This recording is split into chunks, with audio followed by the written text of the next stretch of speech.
Hey, what's up, guys? So, I don't know how legit this video is gonna be, okay? I'm driving and I have y'all sitting here on the tripod next to my passenger seat. So, this is just gonna be passenger rides, okay? We're just gonna have this conversation while we are in the passenger seat. And so, I realized that I do a lot of thinking in my car as I'm driving my kids to school. Sometimes when I go run store errands, I go make grocery and all these things. Like, I just realized my mind will just start thinking. If I'm not listening to a podcast, then my mind is thinking. What is my mind thinking about? My mind starts to think about every other woman who is going to the store, doing groceries for her family, taking the kids to school, all that stuff. And then on top of that, you're running a business from home. And so life can get so busy, right? And it feels like the more we want to slow down, the busier it becomes. And for a lot of people, this pandemic, man, I mean, not even a lot, everyone was affected in one way or another by this pandemic. But at the end of the day, I feel like the pandemic did a lot of good for a lot of people. And what I mean by that is God was able to slow us down. And some of us didn't want to be slowed down because busy is how we keep those demons quiet, right? I'm just talking about emotions here, okay? I'm not talking about actual demonic activity living inside of the Christian. That's not possible. But that's for another day. And so I don't know about you, but like, do you realize how much you're getting done? And then when you finally achieve those goals that you set out for, right? You smashed your goals. And instead of sitting in that and celebrating, what we do is that we just find relief. We go on to the next task, to the next thing of the day. And we never take time to sit in it. And that's why celebrating ourselves feels so uncomfortable. It feels so uncomfortable sometimes to sit there and say, "Good job, Maggie." It feels so uncomfortable at times to say, "You worked your butt off and you kept it integral. You committed to what you decided. The Lord is showing you so much that you're aware of." Celebrate that. Feel that, girl. When I tell you that at first felt so uncomfortable to do. And it's because we don't take time to celebrate ourselves. And so every single time that you are trying to get things done for the house, run these errands, right? You're trying to be a wife, a mom, a minister, a business owner. You're trying to do it all. And we never take the time to just sit. And COVID made us sit, man. It made us sit. That's exactly what it did. And at the end of the day, whether you sat down because you wanted to and you needed to and you realized, I really do need this rest, or you sat down because you were forced by God, everything was cut out in this world. There was nothing to run to and no gratification to find. Your reality came into view.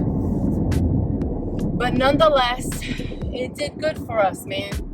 It did good for us. And what it helped me do is realize why I started doing the things that I do. Why do I minister to women?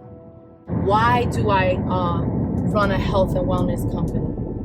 Why did I choose to do this, even knowing that the condition that I deal with is something that not a lot of people, I'm about to get emotional, guys. Not a lot of people understand what it is to live with fibromyalgia. Not a lot of people understand what it is to make plans, to speak with friends about going out, down to taking your child someplace you promised you would take them. No one knows how it feels unless you yourself are struggling with fibromyalgia. You do not know how it feels to make plans around a sickness. They call it the invisible disease. It's the same reason why doctors send you to a neurologist after they can't find anything in your blood that tells them that you're sick. They say, well, there's got to be something wrong with her head because in your labs it's not showing up. And so for 2.5 years, I didn't get diagnosed. And for 2.5 years, I was living with chronic pain. Now it's been 8 years that I live with this. And it was the least thing I liked about myself. I began, and I don't know who else deals with this, but I hope this is helping somebody. I hated the body I was in. I hated my body for so many different reasons before fibromyalgia. And then with fibromyalgia, just when I thought I was finally over insecurity and finally over self-image and all that stuff, like I was at a place in my life where I was finally okay with being who I was in my own skin, right? I was okay with not hating myself. I didn't have to be in the best shape. I had 3 C-sections, so it didn't matter. But then fibro came. And when fibro showed up, my world changed. Because the body that I've learned to love was now the body that I hated to be in all over again. All over again. And I was like, oh my gosh, now I couldn't even be healthy the way I wanted to be healthy. I couldn't eat the things I wanted to eat. I couldn't work out the way I wanted to work out. Everything had to change because of this disease. I had to make commitments different. I had to make plans different. I had to show up for my kids different. I had to show up for people in ministry different. Because I learned through a lot of cancellations, a lot of making plans only to cancel them. I spent 8 years saying I'm sorry to people because I was making commitments that I could not keep, not because I didn't want to keep them, but because I had a disease that was causing my body to be in so much pain that I couldn't make the plans. I couldn't follow through. It starts making you feel like less of a human being. You feel like a burden to every single person, especially if you're married. Especially if you have adult children who now have to take care of you. Oh, I know. I know. And so sometimes people ask me, like, what made you go with the company you went with? Nobody's happy, first of all. You want me to keep it all the way real? I knew what it was to be Christian for the last 17 years, okay? No, 18. Let me just keep it real with you, and I gotta go because now I'm going to the store. But here we go. We're going with a passenger pop-up, okay? Ooh, that's what we're gonna call them, passenger pop-ups. All right, but I gotta go because people are looking at me like I'm crazy. But seriously speaking, what I wanted to say was that, oh my Lord, this is another part of this thing, that you have the only fibro fog. It's called fibro fog. Look it up. I have absolutely no idea what I was talking about. I lost my train of thought. Let me regain my thoughts real quick. Oh, that's what I was saying.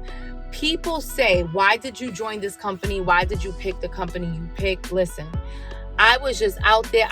The company found me, okay? That's how I feel. It wasn't even like that. The company found me. This lady was selling this coffee and everybody was saying that it was making them happy. And I'm like, this coffee's making everybody happy. What? I know that one thing that people with fibromyalgia deal with, because of the chronic pain, because of the overactivity of the nerves, all of that, it causes a lot of pain. And that pain can easily become depression. And those serotonin levels go down. I know what I know what I'm talking about, okay? So what happened was I asked this lady, hey, send me some samples. I gave some to my husband because it was supposed to increase focus, and he just started a residency at a church. And if it's anything he needs right now, is a lot of focus, right? So I was like, let's do it. I'll tell you what, on day 2, I think we noticed it. It was day 2. It was a 4-day sample, and we noticed it on day 2. And it was like a light went on. I'm so serious. This is called common grace, okay? This is not about, no, oh my God, this means we're going to be happy. This is where real joy comes from. Our joy comes from the Lord, right? The source of our strength, everything. It comes from the Lord. But what I want you to understand is that a light went on. And all of a sudden, everything just seemed clear. I just had so much focus. And for somebody who deals with fibrofog, like I said, if you don't know what that is, please look it up. Just Google fibrofog. And I'm telling you, for anyone who deals with that and now you're able to focus, oh, it's a game changer. When you find that all of a sudden you're a little bit more patient with your children, you feel happy. Like, it was just like, Lord, if this is what common grace feels like, I can't even imagine heaven, right? So I'm telling you, it was a game changer. It was a game changer. And I'm always giving out samples. You guys can, I can leave everything down below for you. But yeah, it was nice having this talk, man. It just feels good to sometimes have a passenger to talk to. Oh, so instead of being in my head and just thinking about some of these things myself, I thought I would take you along for the ride. People are about to fight like right in front of me. What is going on? I'm about to give everybody some happy coffee. Lord Jesus. Anyway, guys, I love you all. Remember, no matter what you do today, love people, be present, and always do what matters. Talk to you soon.